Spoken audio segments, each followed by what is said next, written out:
Halo anak-anak, selamat berjumpa kembali dengan Bapak.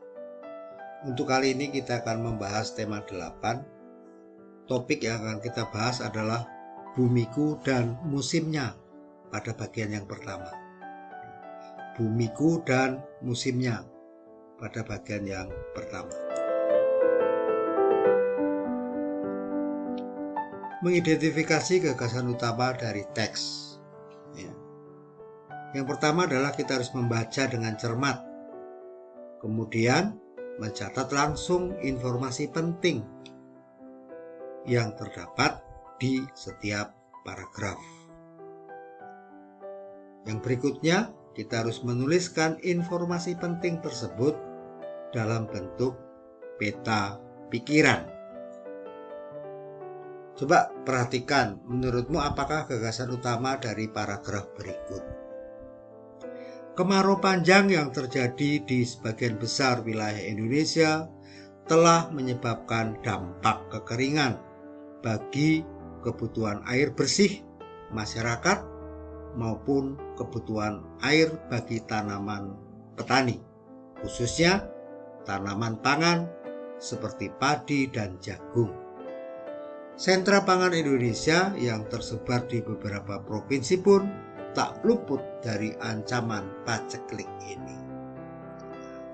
Ini dalam satu paragraf, tolong nanti dituliskan ya, gagasan utamanya apa ya, di sini ya. Baik, yang selanjutnya, pergantian musim di belahan bumi utara dan belahan bumi selatan. Bumi memiliki poros yang miring dan membentuk sudut 23,5 derajat terhadap bidang edar. Akibat kemiringan tersebut, matahari kadang lebih banyak menyinari belahan bumi utara atau belahan bumi selatan. Perpindahan posisi matahari tersebut berdampak pada perbedaan 4 musim di wilayah subtropik bumi. Tanggal 21 Maret sampai 21 Juni, belahan bumi utara musim semi. Belahan bumi selatan musim gugur. Tanggal 21 Juni sampai 23 September, belahan bumi utara musim panas. Belahan bumi selatan musim dingin. Tanggal 23 September sampai 21 Desember, belahan bumi utara musim gugur. Belahan bumi selatan musim semi. Tanggal 21 Desember sampai 21 Maret, belahan bumi utara musim dingin. Belahan bumi selatan musim panas. Kalau sekarang tanggal 15 Maret berarti pada belahan bumi utara musim musim dingin. Sedangkan pada belahan bumi selatan musim panas. Yang selanjutnya, gerak bulan dan kenampakannya dari bumi.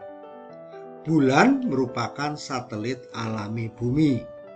Jika dilihat dari bumi, bulan tampak bersinar terang karena memantulkan cahaya dari matahari. Kenampakan bentuk bulan dapat berbeda-beda. Hal tersebut disebabkan oleh pengaruh rotasi dan revolusi bulan. Waktu untuk bulan berrotasi sama dengan waktu bulan berevolusi, yaitu 29,5 hari.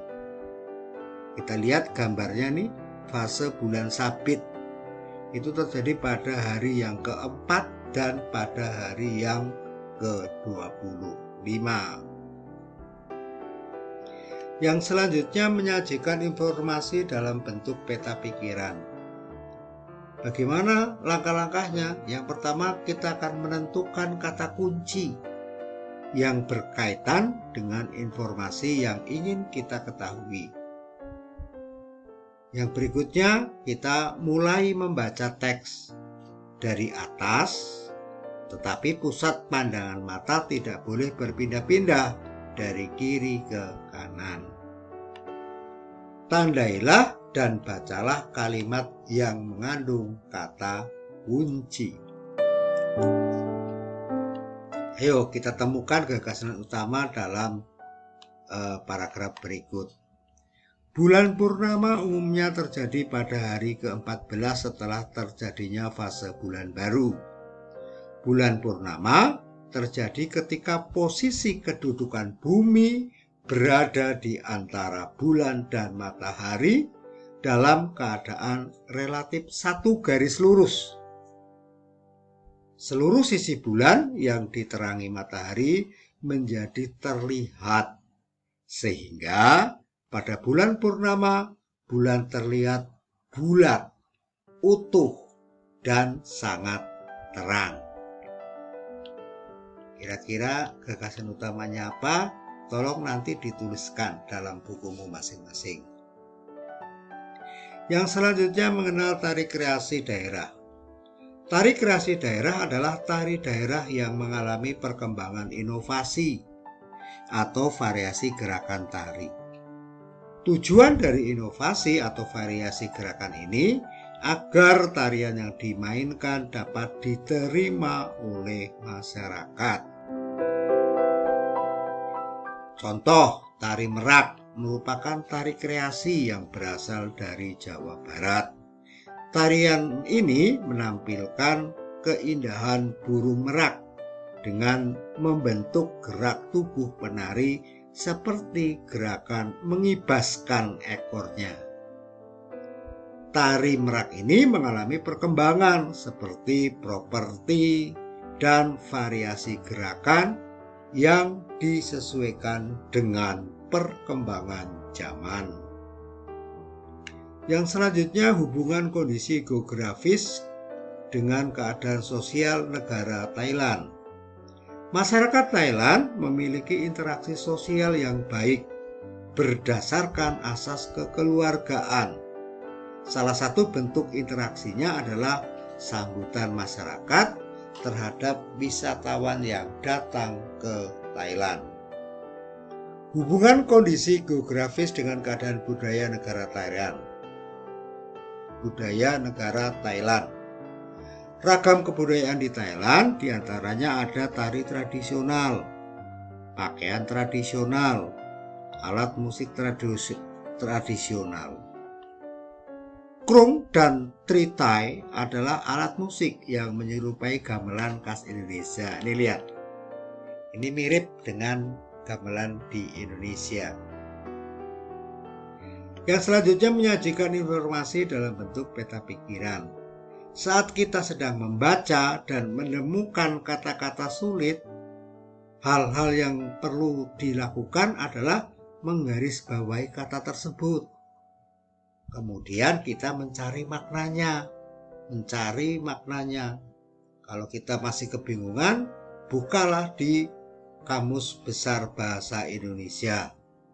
Ya, jadi kata-kata yang merasa sulit kalian garis bawahi. Kemudian cari tahu apa makna dari kata yang kalian garis bawahi tersebut. Setelah kata-kata tersebut kita ketahui maknanya, informasi dari teks menjadi lebih jelas. Kita dapat menyajikan informasi tersebut dengan baik seperti dalam bentuk peta pikiran. Baik, kita temukan informasi pada infografis berikut. Yang pertama, jaga pola makan. Berdasarkan pedoman gizi Kementerian Republik Indonesia, sarapan dilakukan antara pagi sampai jam 9 untuk memenuhi sebagian kebutuhan gizi harian. Ya. Berapa kebutuhan gizi yang kita perlukan? 15-30%. Yang kedua, olahraga. Apalagi di musim hujan ini, sistem kekebalan tubuh harus dijaga untuk menangkal serangan penyakit. Olahraga merupakan cara sederhana dan sangat mudah, namun besar manfaatnya. Cukup latihan fisik 30 menit mampu mengaktifkan sel-sel darah putih. Selanjutnya, kewajiban menjaga kelestarian lingkungan. Menjaga kelestarian lingkungan merupakan tanggung jawab bersama. Setiap manusia maupun warga negara memiliki tanggung jawab sesuai dengan posisi atau kedudukannya. Warga bertanggung jawab menjaga kelestarian lingkungan dengan bekerja bakti secara gotong royong. Hanya itu materi yang bisa Bapak sampaikan. Semoga bermanfaat. Tolong tugas tadi diperhatikan. Terima kasih dan selamat belajar.